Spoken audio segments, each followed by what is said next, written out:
des laissés pour compte pour accéder au droit à l'éducation. Mais il faut avouer qu'il y a trop de complexité étant donné qu'aujourd'hui, nous avons un budget en termes d'allocation qui augmente, mais dans l'entretemps, la taille du budget diminue. Par exemple, entre 2017 et 2018, le budget de l'État est passé de 7 milliards à environ 5 milliards. Donc vous comprenez qu'il y a un problème. Mais dans l'entretemps, il y a également le fait que le constat général fait après une analyse de coulage de recettes de la République, on constate que dans l'entretemps, le pays perd chaque année en termes d'évasion fiscale et les arrangements fiscaux illicites près de 15 milliards de dollars américains chaque année. Donc vous comprenez que là, il ne reste que de comprendre que même si le budget en termes de part est en train d'augmenter, mais il y a un vrai problème en termes de gestion, en termes d'encadrement des recettes de l'État, mais également qu'au fur plus on augmente, plutôt que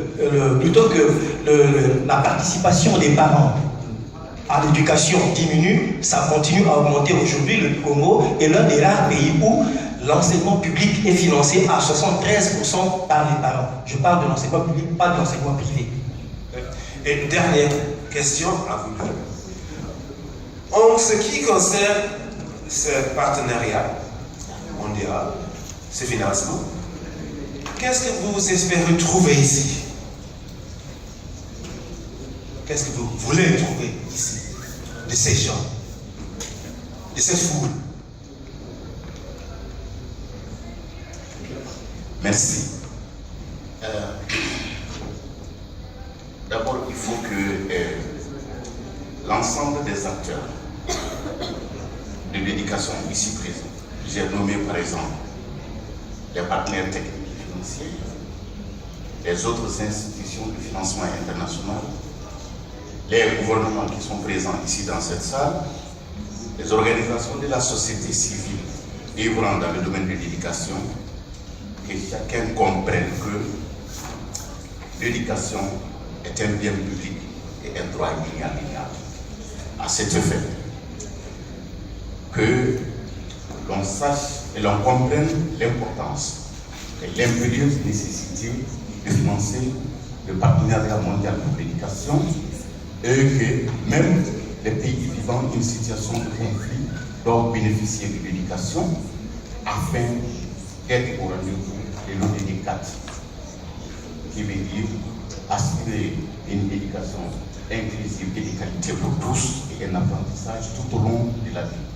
Mais aussi, je voulais très rapidement finir en disant que dans mon pays, par exemple, nous avons environ 70% de population analphabète.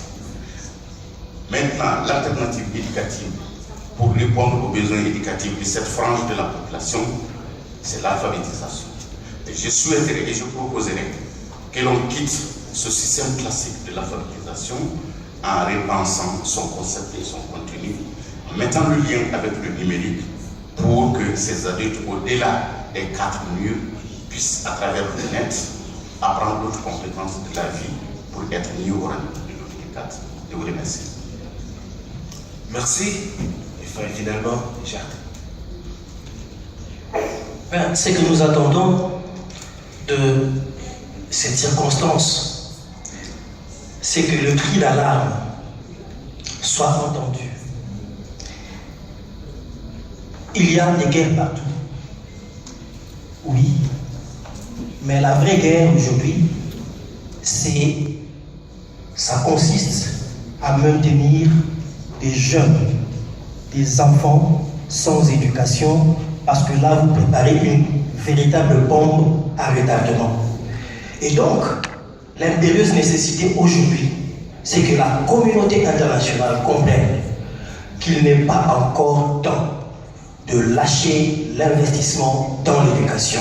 Et de deux, que nos pays, mon pays, comprennent qu'avec ce que les autres peuvent qualifier de la deuxième réserve d'Afrique en termes d'enfants et adolescents en dehors de l'école, c'est une crise, c'est une guerre, en fait une crise d'éducation qui ne dit pas son nom, parce que si le pays est en guerre, Je crois que le gouvernement ne va pas croiser les bras pour dire que non, voilà, j'accepte d'être envahi, mais on va se casser les nerfs pour trouver les armes et défendre le pays. Une question de souveraineté.